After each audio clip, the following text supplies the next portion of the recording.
Hey everyone, welcome to Gracefully Unraveled. Today I have a pattern that's not my own. Instead, I'm sharing a pattern from Holley-Shae.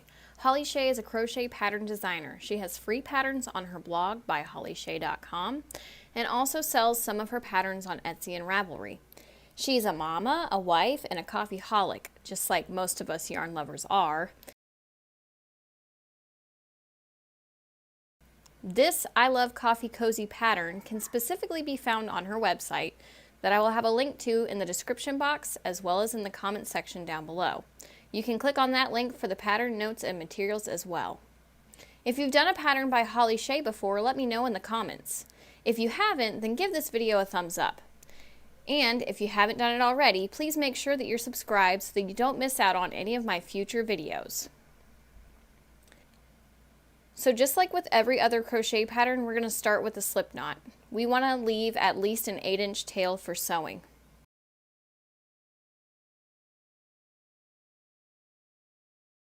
Now we're going to chain 16.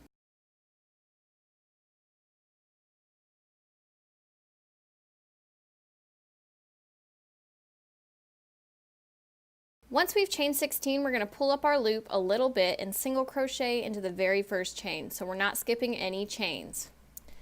Then we're going to single crochet into every chain across. Try to keep your tension pretty loose because if your tension is too tight, it's going to be hard to do the waistcoat stitch. When we get to the end of our row, we should have 16 stitches.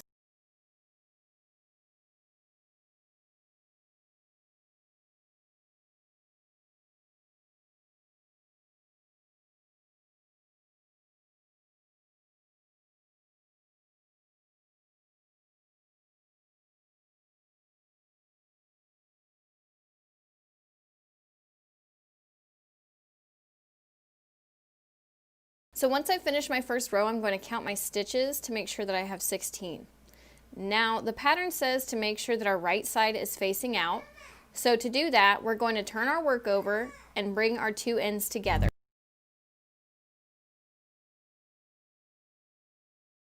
At this point, we will begin working the waistcoat stitch in the round. To do the waistcoat stitch, instead of single crocheting into the top V of the stitch, we're going to insert our hook into the post of the single crochet.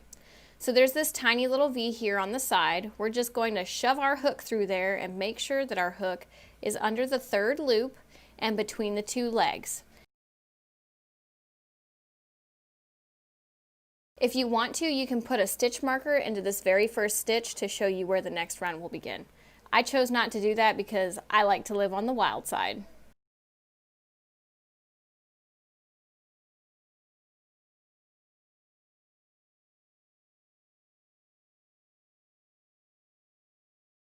Okay, so for our next stitch, we're going to make our first heart. So we're going to insert our hook into the post, and we're going to yarn over with our accent color and pull up a loop.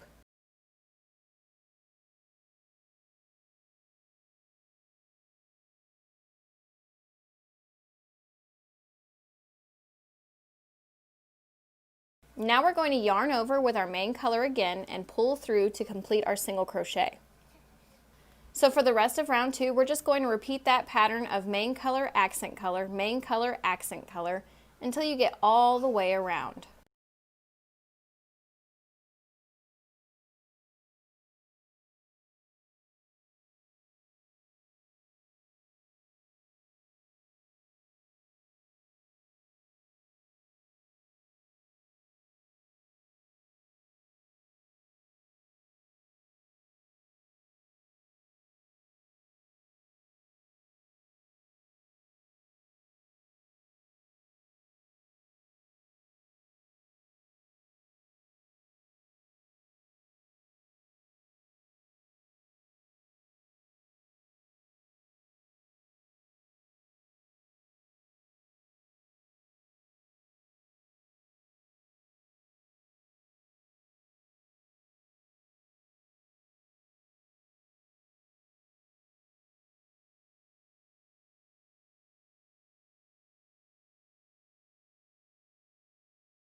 So my last stitch for this round will be in the accent color.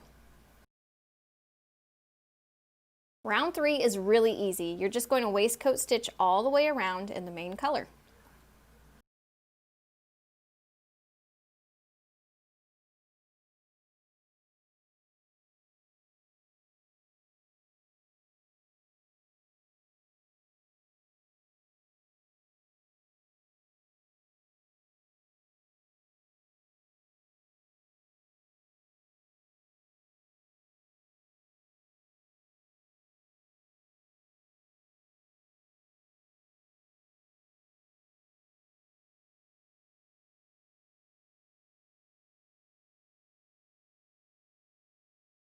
Round 4 is going to start with the accent color. The next stitch will be the main color.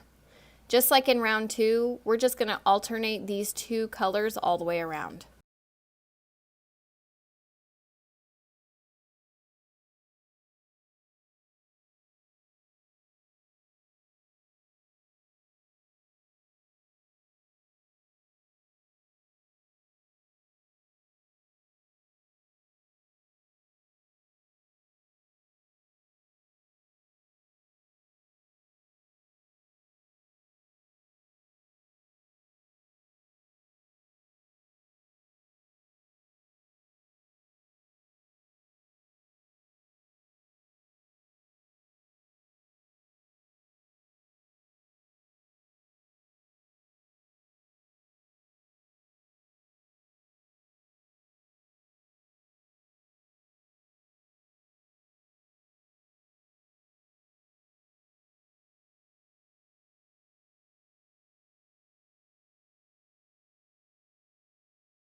Alright, your last stitch in round 4 will be the main color.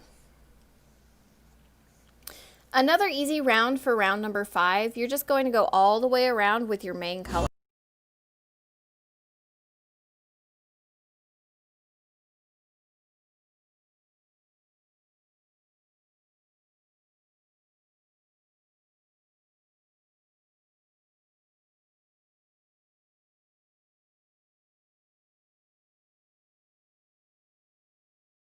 To finish the pattern, repeat rows 2 through 5 one more time.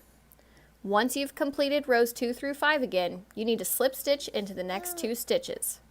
Then you can fasten off and weave in your ends, and make sure that you use the beginning long tail to sew up this little gap here. If you have time to stick around, check out these other crochet and yarn related videos that are popping up on the screen right now. If you want to learn how to crochet a scarf for your furry friend, click on the video on the right. Or you can click on whatever video pops up on the left.